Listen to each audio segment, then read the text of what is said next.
Hey everybody, today we're going to look at assets from a geographical and a network perspective. But before I get into that, I want to create a filter here with my Venn diagram. So I'm going to choose Automox, CrowdStrike, and Microsoft Active Directory. Now we can see there's about 5,553 devices across those three sources that also follow my query filter. And that query filter simply says, in regards to CrowdStrike, the last activity is on or before 14 days ago, or also in regards to CrowdStrike, the agent version does not exist. So a pretty basic query that we've covered before. Well, further, instead of having 5,000 plus devices, I just want to look at Windows servers. So now we're going to drop this down to 45 devices, 30 of which have public IP location information. Those 30 devices are represented here.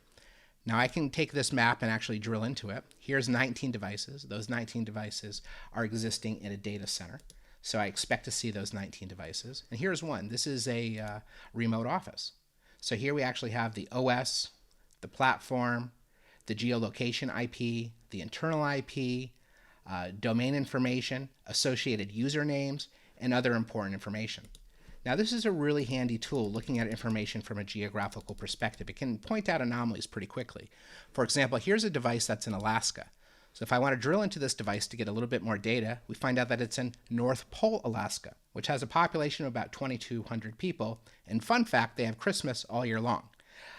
If you look at this device, again, we see all the relevant information that we saw from the other one. Also, we see the username and all that data. Now, this might be, perfectly normal, or it might be an anomaly, but at least you know, and now you can take other steps if you want to go look at this device in more detail. But let's look at things from a network perspective now. So I'm going to choose this selection here in the Venn diagram, which is Automox and Microsoft Active Directory, of which there's only 15 devices. Again, you see them represented here on the map, including that guy way out there in North Pole, Alaska. So instead of geo, I'm going to click on network. And here's my network view. All 15 devices are considered on-prem. Nothing's coming from the cloud, nothing from unknown, so that's good. But wait a second, how can they be all on-prem when we know that this device over here was coming from Alaska? Well, that could be as simple as the device is physically in Alaska, but maybe it's also coming through across a VPN and through the firewall into the internal network.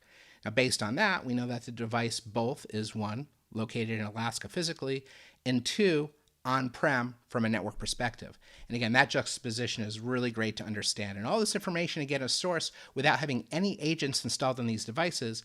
It's being pulled with an API connection to the tools like Automox and CrowdStrike and Microsoft Active Directory from those management consoles.